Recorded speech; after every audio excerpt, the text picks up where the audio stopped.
So we want to return to our story on military veterans who are pushing to use the GI Bill to attend computer code schools. Yeah, our Chris Woodard went to get answers on why they can't do that right now. What motivates me most is my family, right? My community. A father of three, David Molina is one of more than 500,000 unemployed military veterans in this country. We serve our country.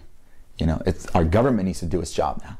We elected them. They're in those positions full time. They need to do their job. The one promise he was depending on after a decade in uniform, the GI Bill to help pay for school, isn't helping him out because he wants to go to code school to be a computer programmer. I learned the GI Bill won't pay for code schools. It was one of those no-brainer policies that should have been implemented a long time ago when we launched the wars in Iraq and Afghanistan. Yeah, so what that does is the double quotes say, this is a string. The schools are exploding in tech towns like Portland, where tech employers are struggling to fill positions.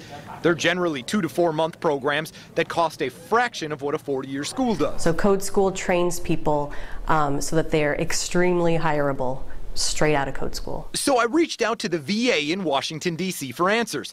They sent me a statement basically passing the buck back to the state agency that approves schools or programs. I was just as disappointed as you were, as probably anyone who's going to read that email.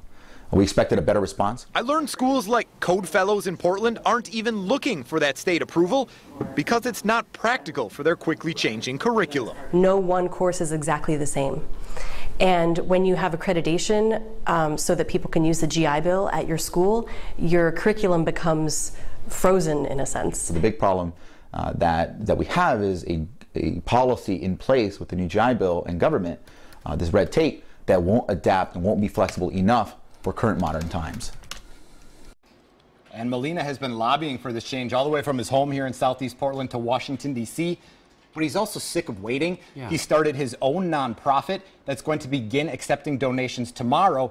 They want to raise money for scholarships, so even if this GI Bill doesn't change quickly enough, they can create their own scholarships. Wow. The real issue, you think there'd be a senator or congressman who'd get behind this and say, let's help our GIs? I mean, this is the changing times. There's plenty of computer jobs. Let's help them get those jobs. And they say they've reached out, some more accepting to their message than others, but he says that red tape, it's just not an easy fix. Well, keep us updated Yeah. on this. Yeah, we'll keep looking into it. Good story, Chris. Thanks. And now if you